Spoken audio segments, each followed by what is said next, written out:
That's mine. Okay. But I want mine now. So, Asha, do we have another phone? Do you want my phone? yes, there was a colleague. Yes. Probably not. Rotary is probably very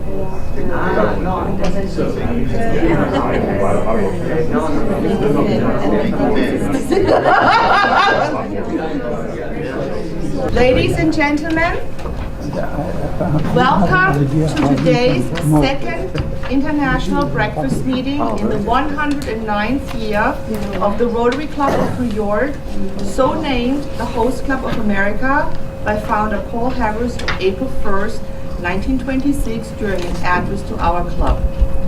Our guest speaker today will be the Honorable Ramu Damodaran, Deputy Director for Partnerships and Public Engagement in the UN Department of Public Information Outreach Division. It is also my distinct honor to welcome Jacob Easley of Touro College as a moderator on this panel. And I'm always pleased to have our International Service Chair Division, John German. Now, John German is going to do the International Service Division right afterwards.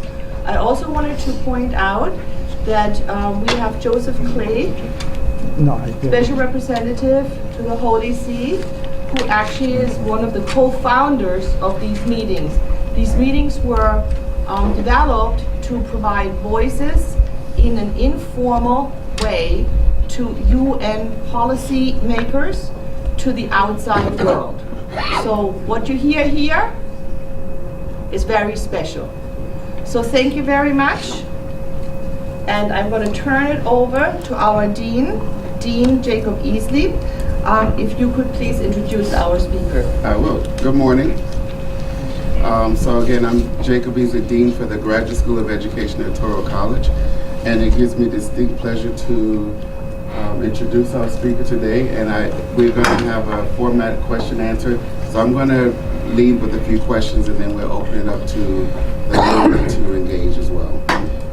And we came up with this profile of this format at a dinner a while back. So, it's important to break bread with people because it helps to bring alliances in some ways, a deep understanding of individuals. But the approach that I want to take today is interesting because I'm drawing influence from, and I'm not plugging the movie, but A Star is Born, which I recently saw. And there was a line which is interesting. So they talked about in music there are essentially 12 notes between an octave, and that 12 notes and the octaves repeat. But it's a story that's told over and over for life.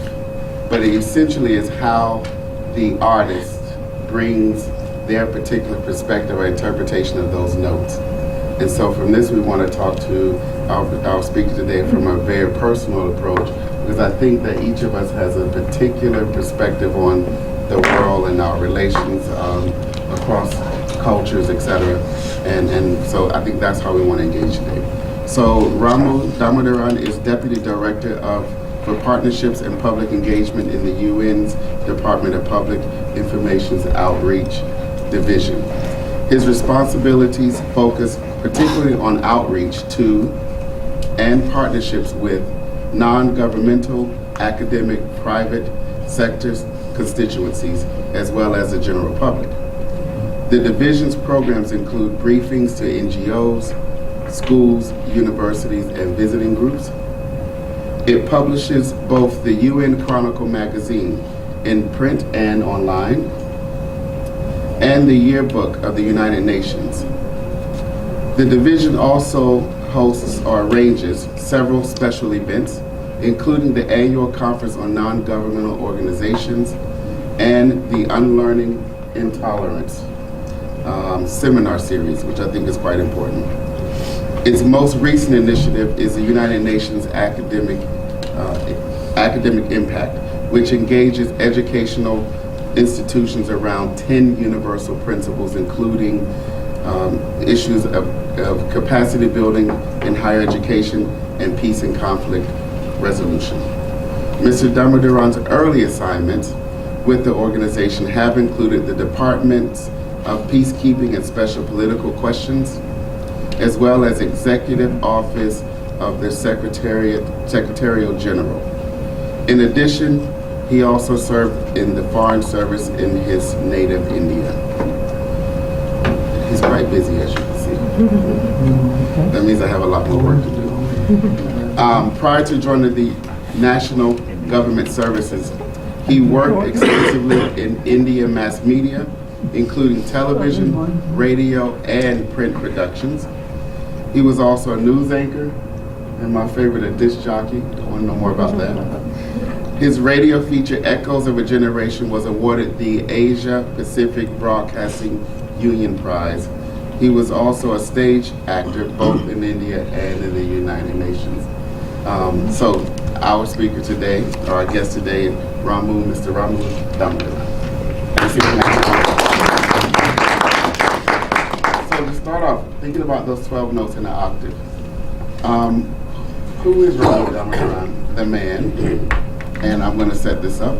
Given your early experiences in the Indian Foreign Services, how did that relate to how did those and related experiences inform your interest in partnership development specifically, particularly at the international level?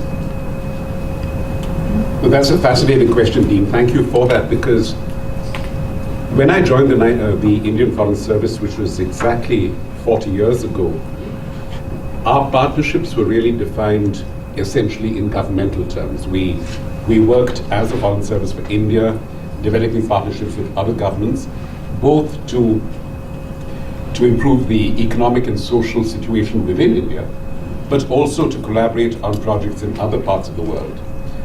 But over the years in the Foreign Service, I think we discovered that there is a vast territory beyond governments. And I think Rotary is really emblematic of that. So if you're able to work with non-governmental organizations, with the private sector, with communities of responsibility in a sense, you are able to do much of what governments earlier used to do. And to go back to the point you made about the United Nations, just as partnerships between governments are not the defining factor anymore of national foreign policy, so too are governments no longer the sole or animating force at the United Nations. And I'm delighted to see, for instance, that John, who is a very valued friend of the non-governmental community, is also a Rotarian. And you know that you bring one perspective. My senior colleague, Mehboob Ahmed, who was with me at the United Nations, brings another international civil service perspective onto this. And I think both of them will join me in attesting to the fact that we have to be clear that the United Nations ultimately is governments, but it's not only governments. You have to go beyond the governments to a community for two reasons. One, governments have increasingly become much more wary, if you will, of their people. Governments, by and large, and increasingly in the world, require to be elected to remain in power. That was not the situation when I joined the United Nations in 1989. At that time, a great majority of the countries which are democracies today in the United Nations were frankly totalitarian states. And so that responsibility or accountability was simply not there. Now there is that. And with the definition, which would have been, I think, unthinkable in 1989, of an internationally agreed set of governmental responsibilities to their own peoples at the United Nations, which we now define as the Sustainable Development Goals, you've got to a stage where the partnerships of which you spoke extend beyond that, and no one is shy about it. So that, in a sense, has been the linking to my national service and my current international profile. So I like this notion of organizations with responsibility. I think that's a very poignant or interesting perspective around responsibility. And you talked a bit about how leaders are responsive to the public. What are your thoughts about responsibility or accountability within the notion of partnerships and international relations? Accountability unfortunately has become a weighted word because it connotes, in a sense, a measure of guilt. You know, if you are accountable, now you have pioneered work on, I know, on educational accountability. Right. Now, when you talk about educational accountability or any accountability within a global social framework, as it were, you tend to begin with the premise that you have to justify yourself. And that is something which I, again, am a little wary of, because I think accountability should be something which is outreaching. It should be something where you find that what you're doing is open, transparent, accessible, and people hold you to the standards that you set for yourselves. So in that sense, I think accountability on the part of member states, as we call them, or governments of the United Nations, has transformed dramatically. I used 1989 as a punctuation mark because it was a purely personal point of reference for me. But within 11 years, and you know, those were, if you look back on it, that was a really turbulent decade, the 1990s, between, if you begin with punctuation marks like the fall of the Berlin Wall in 1989 and lead on to the first Gulf War in 1991, that framework, you'll find that so much of the action was animated by governments, but more so by their peoples. And those peoples had found constituencies earlier, and Rotary is really the classic example. But when we come to the question of the accountability of governments, they were espousing causes that non-governmental organizations had set far before their time. So they took upon themselves the responsibility of integrating into national policy, and more importantly, national policy at the global level at the United Nations, policies which had been inhered in the civil society sector.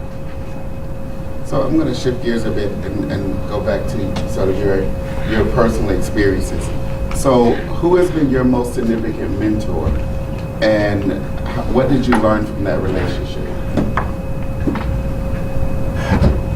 I was very privileged to serve for, I think, a total of about 7 years with a political leader in India who, when I first joined him, was the Minister for Foreign Affairs because I was in the Foreign Service, but then went on to become Prime Minister of India, a man called P.V. Narasimha Rao. And I think to sum him up in a sentence or so, he had an amazing felicity for languages. He could speak and read and write, I think, at least 9 or 10 languages, which actually is not too surprising considering how many of those languages are actually within India itself. Right. But what is more important, I think he had the ability to understand, I would say, more than 100 languages, and I'm using that metaphorically because one of the attributes you must have as Foreign Minister, and certainly as Prime Minister, is to be able to sit with your interlocutor, sit across the table, and try and understand the way that person's mind is working, rather than how you perceive that in relation to yourself. If you relate to the other person as a threat, a challenge, or an opportunity, you're defining her or him on your terms. While if you look at it from the point of view of the language that person is speaking or thinking, then you're able to completely transform the narrative. And I think this has led to something which frankly, the Graduate School of Education at Thuro has espoused so well, the idea that we must not only be multilingual, but multicultural. So in other words, language must bring with it modes, idioms, and cultures which are essential to that experience. So to go back to the specific point of why he was a mentor, he was obviously a mentor because he was in many ways a father figure to me. He was a person I admired, both as someone who worked closely with him and as the leader of my country. And that's not always an easy combination, because I think you'll find, especially if you read memoirs of people who've worked with people in positions of authority, their view of those people with whom they're proximate is far more nuanced than those of a public leadership. But I think apart from that, I also found that he had the unique ability of being able to break down seemingly large problems into manageable segments and then assign responsibility for those segments to those who could deal with them. And I dare say that's something you do as dean within your own province. I mean, it's one of the first principles of sort of entrepreneurship leading. Right. Instead of, people don't always understand the big picture while you may have it, because they can't fathom addressing all the issues at once. But they're most capable of dealing with smaller units, not necessarily knowing at that point how they connect with another segment of that particular problem. And then as a leader, unifying those smaller elements that individuals or smaller groups are working on, and being able to sort of create a narrative around the importance of the work, both at the micro level but also in the collective level.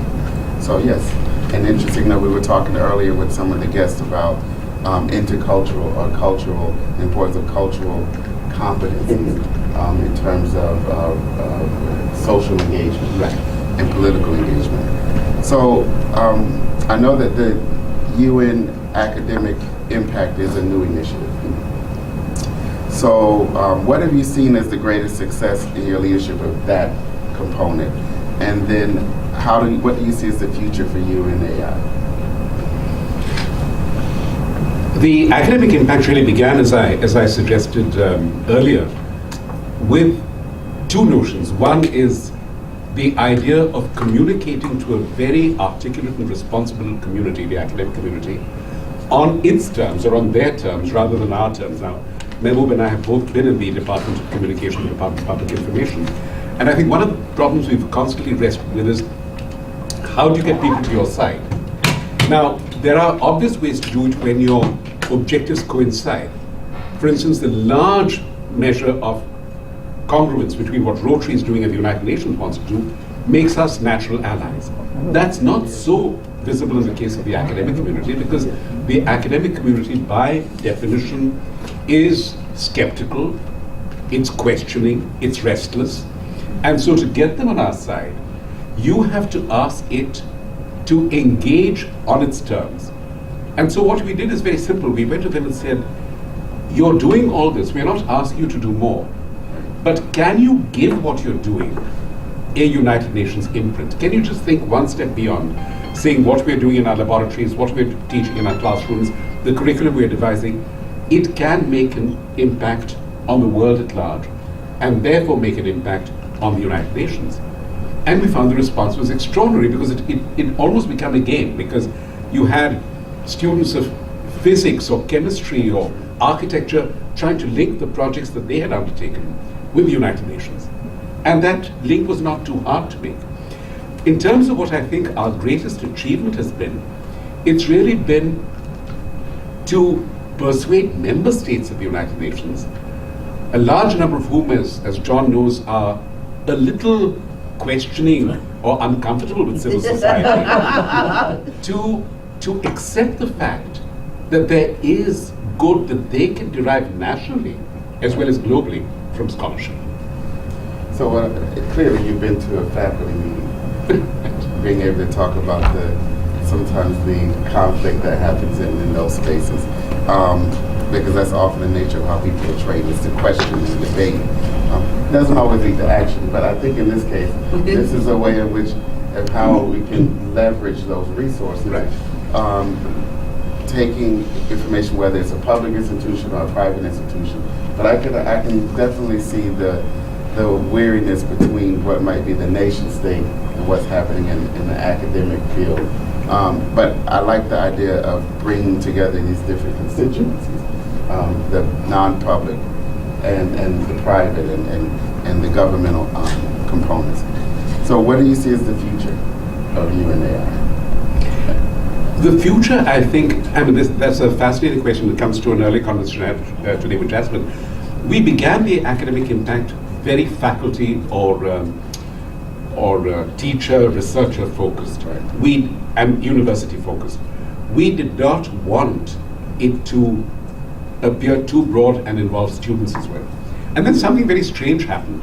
We had groups of students writing to us saying that for some reason or the other, our university does not want to join the academic impact.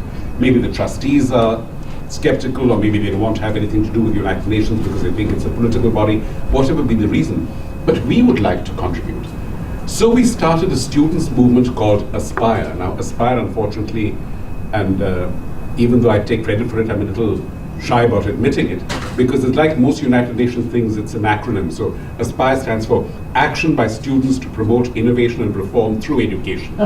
So, but what we found with these Aspire chapters is that students, especially in Japan, in the Republic of Korea, in China, South Africa, and India, got together and formed these, even if their institutions were not members of the Academic Impact. So when I look at the future of the UNAI, I think in many ways it has rectified one of the erroneous assumptions of its past, that everything has to be faculty driven, with all respect to both of you. So the point there, and I think this is also, and you will realize this as educators, there is a certain practical challenge to it, because faculty by and large endures, because if you're teaching at the age of 25, there's a very strong likelihood that you'll still be involved in education when you're 60. If you're a student at the age of 17, you're unlikely to be a student at the age of 22. So you need to have something like a succession plan or a legacy model for the Aspire groups, which we want to evolve. So Aspire almost, I'm making a connection back to your earlier point around the difference between accountability and responsibility. So it's generating in some ways grassroots level of responsibility among the youth and the younger population, who of course, as we know, as you said earlier, in terms of this lifelong trajectory, will then become leaders of states, leaders of NGOs, leaders of educational organizations, and the like. So I think that's important. And you mentioned this notion of acronyms. And speaking of which, this is a great pivot, because there's an acronym that you created, Oklahoma. Oh dear, oh dear. Organized knowledge lets all human opportunity manifest achievement. So can you tell us a bit about this, the origin of that, and how does it apply to your daily work? Well, I'll tell you, I mean, as I said, being a very loyal and conscientious United Nations employee, I live in acronyms. So, and I've often found when reaching out to an audience, one of the easiest pegs is to have an acronym, because it at least focuses the audience on something which might be a little wacky or bizarre or contrived, but still it's something. Now, in this particular case, for some reason, I find that I think in a space of 3 months, I had 4 trips to Oklahoma, because they were very... But the actual state, not the acronym. Right, the actual state. But then, but I think there is a certain logic to the acronym, because, again, I mean, this goes back to our earlier conversation about the role of academic scholars and the community in the realization of United Nations goal. If you talk of human opportunity, and especially in the 21st century world, there is no dearth of human opportunity. How does that manifest achievement? How do you take opportunity and from that realize concrete results? Again, I'm speaking here to the converted, because this is what Rotary has done. I mean, this club has probably done it for 90 years, I think. So, no, 110 years actually. I think yes. So, you know, that's a clear example right there. But what is the link between realizing that opportunity and realizing the achievement? And the idea I was trying to put forward here is really that it is organized knowledge, because again, what we have today is a surfeit of information. Now, to be able to cohese that information into organized knowledge, this goes back to your earlier point about entrepreneurship and being able to break things into segments or faculty meetings, that if you're able to organize knowledge and skills into ways in which specific opportunities can lead to specific defined results, then the entire process of education itself.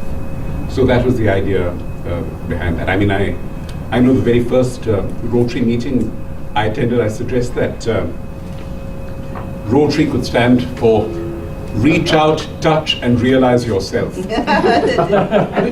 which I honestly believe is true, because I think, I mean, what you have done, or the lives you live, really means that how the process of coming to terms with who you are, and going back to your very first question about who am I as a man, if you go back to that first question, how do you realize yourself? And you do not realize yourself until you put yourself in the context of another human being, touch that human being spiritually, metaphorically, physically, ethically, whichever way, and then realize the connection that makes.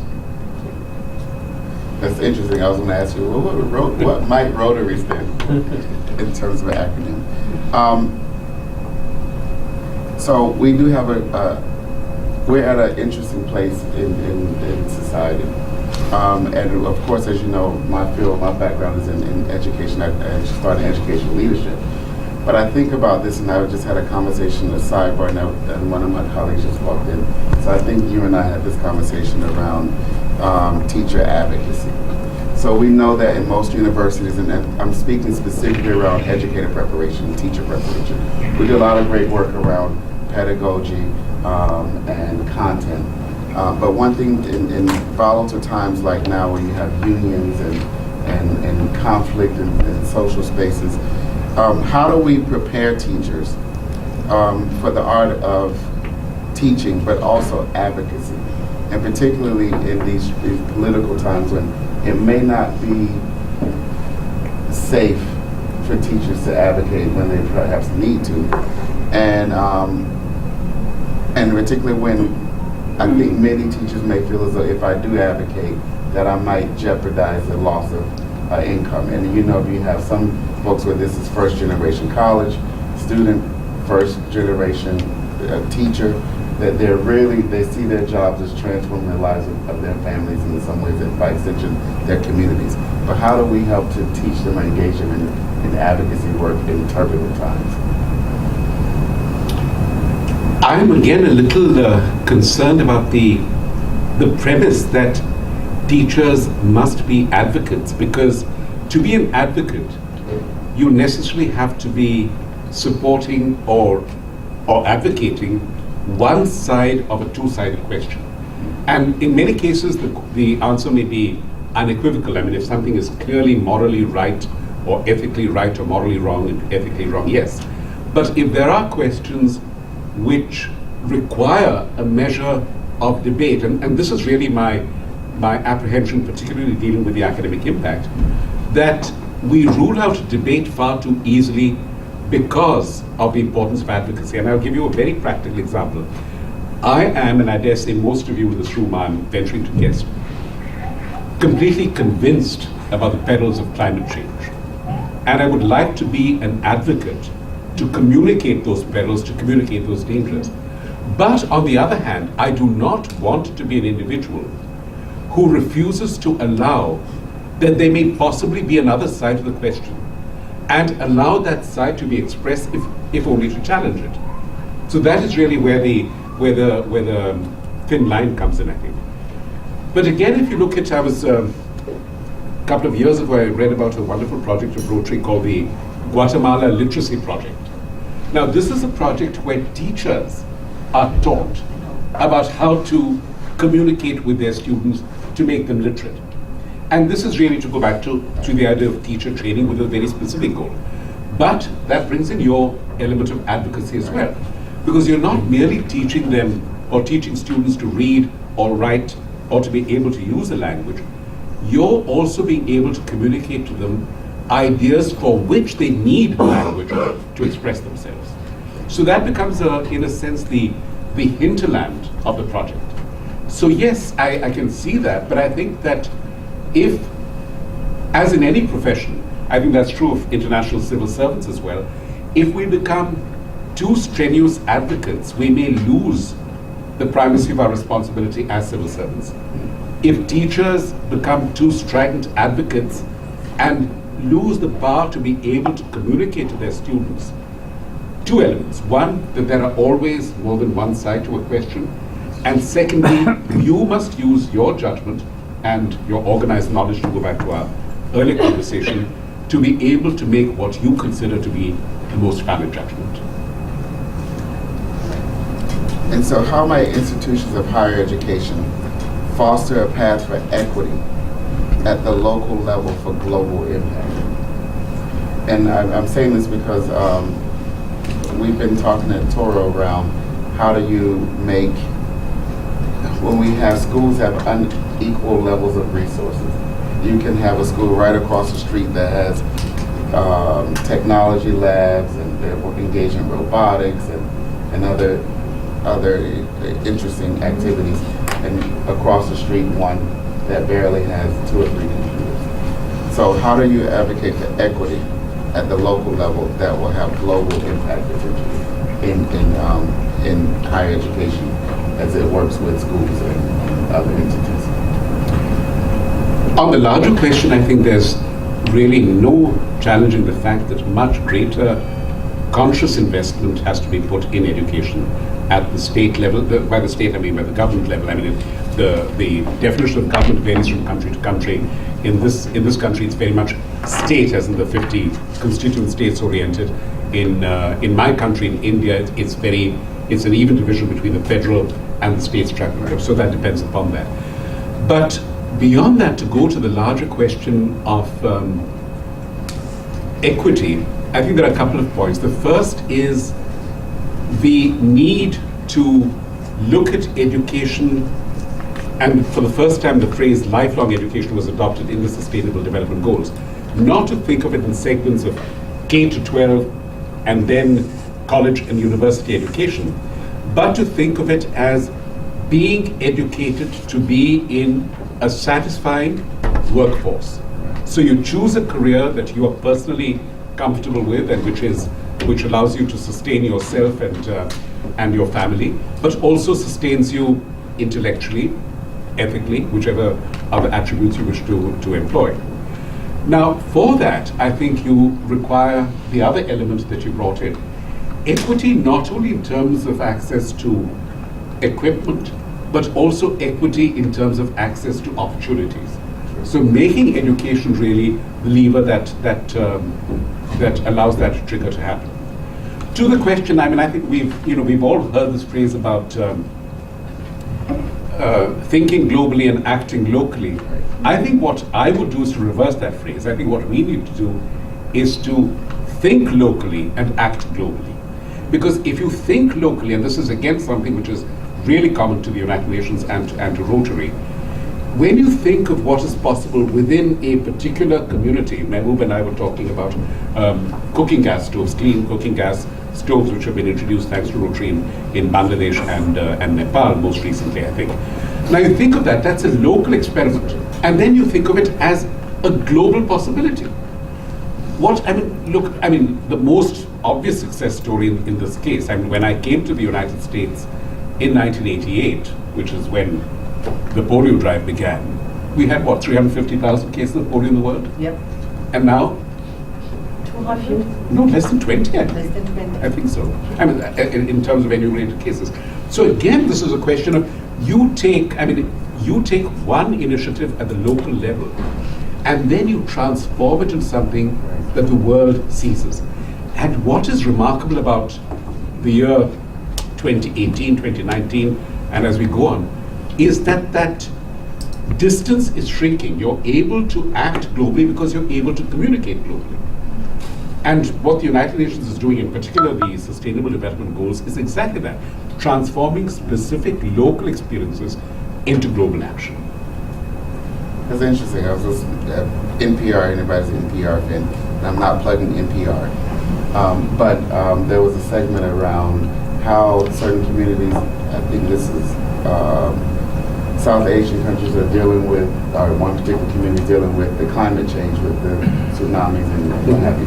And so instead of chickens, they now have ducks.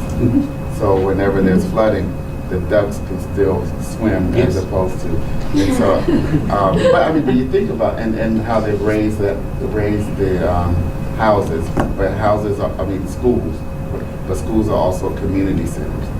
So when the community needs this space as well. So I think that's an interesting concept of what did you say? It was thinking locally but acting globally. Yes. And so how do we extrapolate that, or how do we commute those type of ideas beyond, in response to the example we gave earlier on is climate change and the multiple arguments around it. So we are gonna. I don't want to be selfish, so we're going to open it up.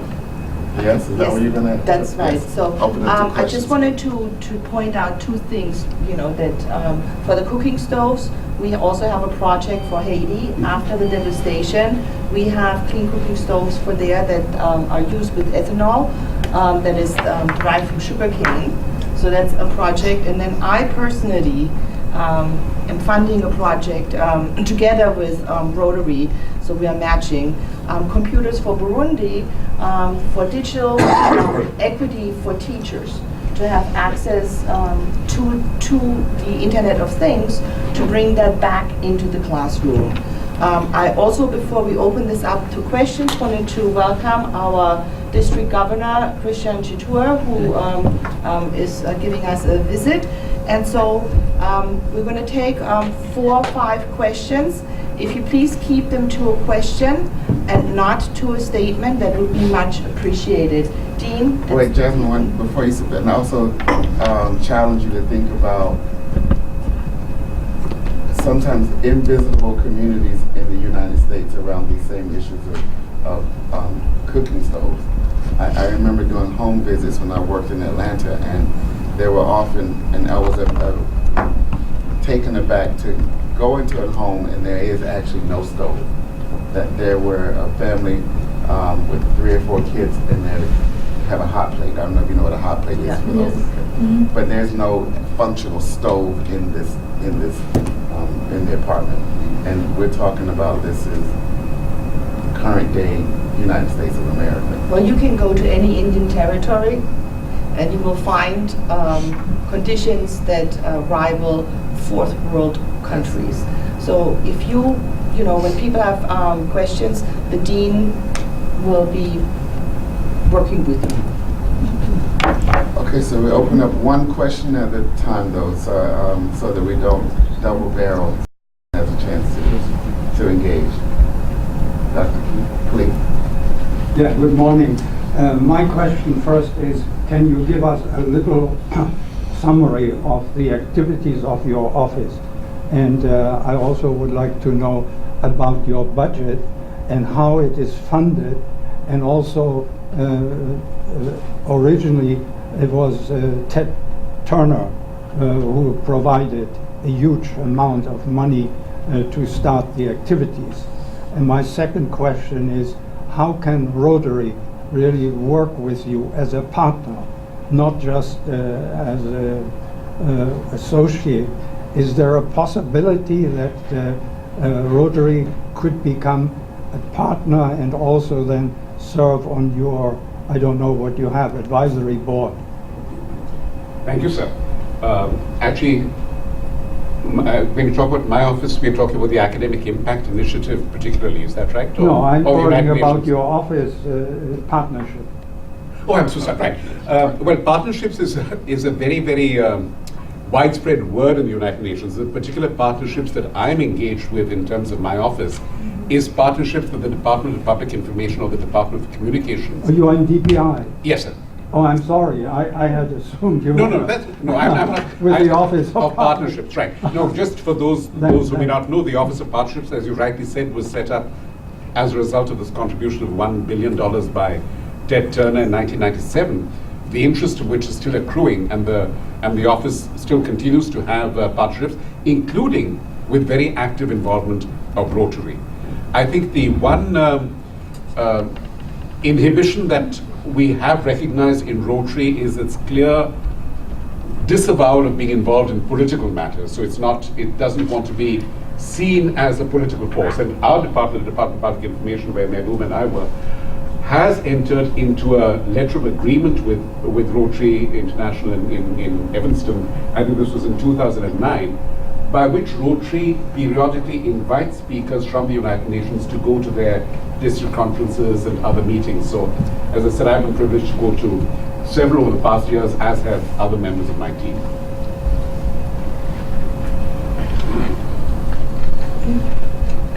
Hi, thank you for this opportunity.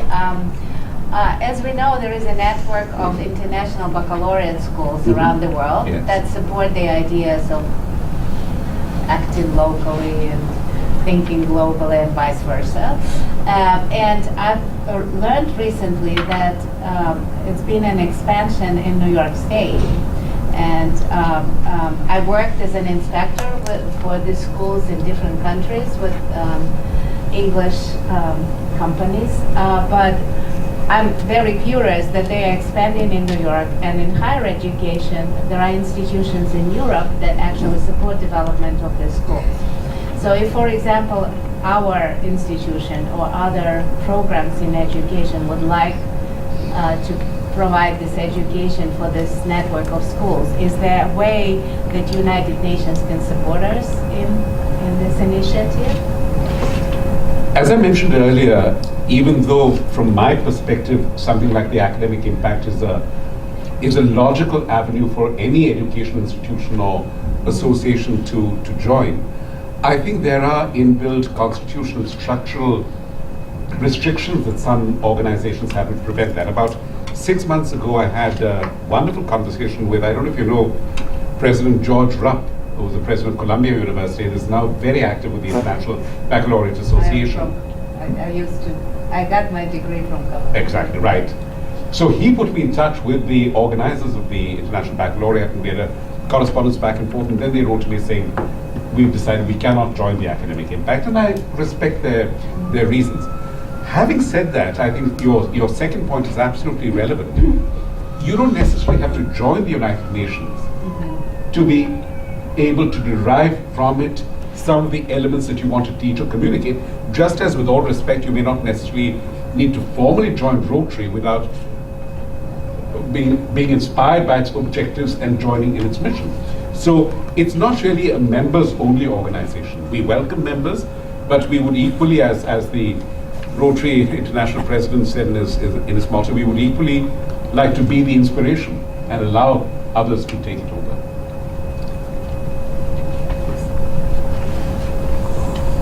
Ramu, I'm really glad to be here today, but I wanted to ask you, since I retired in 2012, a lot of changes have taken place at the UN.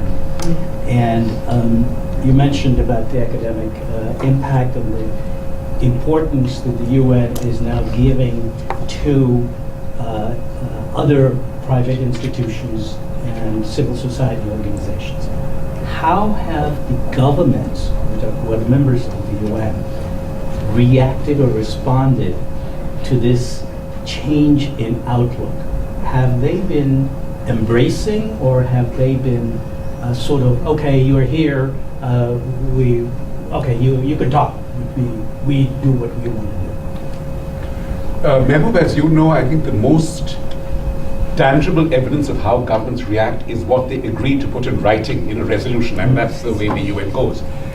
Or you have the second element come in. You may fly under the radar, you may have initiatives, but it's basically don't ask, don't tell. So in the case of the academic impact, what we were struck with was the fact that both in our governing committee, the Committee of Information, and through that the General Assembly, and in the omnibus resolution called Partnership for Development, which is adopted every 2 years, and in the Sustainable Development Goals, there is a specific reference to the academic impact. So to my mind, that is as clear a political endorsement as you can get at the United Nations. Having said that, and we're all among friends here, we know that resolutions are adopted by the United Nations and not every government or every country considers it applies to them, and they would be willing to challenge you on specific instances, and that is the way the United Nations is, and I think that's one of the necessary parts of how you consider the organization. I mean, if I can borrow a metaphor from Jasmine, you think of musical instruments. Now, if you were to choose a musical instrument to play, would you rather choose something like a violin or a guitar that you can carry on with you, or would you choose the harp? Now, the harp is something which is large, static, immobile. You have to go to it and you have to play it. While the others, you can adapt, you can bring it to people, you can get a group of, create your own quartet. But the harp, and I put the United Nations the harp, is there because it invites people to come up to it and play on the strings they want, or this very complicated metaphor that Dean had about an octave of 12 notes. So, was that? So it's 12 notes and an octave. Yeah. Okay, right. So, you have that. So, and that I think is the beauty. It's a larger metaphor, but to go back to your point about the academic impact, it's exactly that. The United Nations is a harp. The academic impact is one of the chords. Some members will come and play it and enjoy the melody. Others will play another chord altogether. Others will stay away from the harp and play their own solo violins. But still, you have an orchestra. So, one more. A small question. The responsibility of a teacher to impart knowledge that is not subjective but objective. Can we really expect a teacher to teach something that is not tinted by his own way of seeing the world, in a certain way? I absolutely hope not. No, I think you're absolutely right. I think the teacher, to my mind, is now we've already coined this dreadful word influencer, but I think if you go back to before it became a buzzword of social media, the teacher was the original influencer in each of our lives. I think in many ways probably more than parents, because they were there for a very specific purpose, and their purpose was to mold and guide you. And shape you, absolutely. And if a teacher does not have passion, and if a teacher does not have the passion of her or his convictions, then she or he would purely be an informant. My only suggestion which I was trying to make is that a teacher can afford to be passionate, but also, while being so, say, look, there is another point of view. You must be aware of this other point of view. You must read up on this other point of view, and then you make the determination of what you consider to be right or wrong. But I think if we have a whole set of colorless individuals peddling objective information, then education will be lost. So, as we are coming to a close of the session, I think that we all agree that this was a fabulous moderated session by the Dean, and that we really got to experience and hear what it takes to create an academic impact on a larger scale. Institutions are local, but together they are global. I think that really is what it is. Now, as the chair of the International Breakfast Meetings, Assistant Governor of District Area 5, and of course past president, I always get to do little things at the end. And I will first give a little certificate to my dean. Jacob is yes, and it's a certificate of appreciation by the Rotary Club for your service here, because people take time to prepare, and you came early, and it's an early start, so it is truly appreciated, and thank you very much. Thank you, Joe. Now, my second is a presentation of a book to Ramu, Conversations at the United Nations, written by actually one of our members. Ramu, thank you very much. I really enjoyed that talk. Thank you, sir. I'm one of the members who've been coming to these meetings for 15 years, and we also have Rotary Day at the UN coming up. Are you familiar with that? Yes, of course. So, but for those who don't, that's where probably 1,500 Rotarians will be at the UN next, the same weekend as the marathon, the first weekend of November. And for over 15 years, I was able to put together a lot of your colleagues. You'll recognize a lot of names here. You mentioned the Guatemalan Breathing Project. Well, the book explains how Rotary helps fund that. And I've been told this is the best, it's not a great book, but it's the best book about the UN Rotary Partnership in the world. Okay? I'd like to give it to you. Thank you Thank so you. much. It happens to be available on our website in the PDF version. And we get all of the money. Rotary Yes. Club of New York gets all of the money. So now comes my great pleasure. Ramu, the Rotary is neighbors, community leaders, and global citizens uniting for the common good in a non-political, non-sectarian way.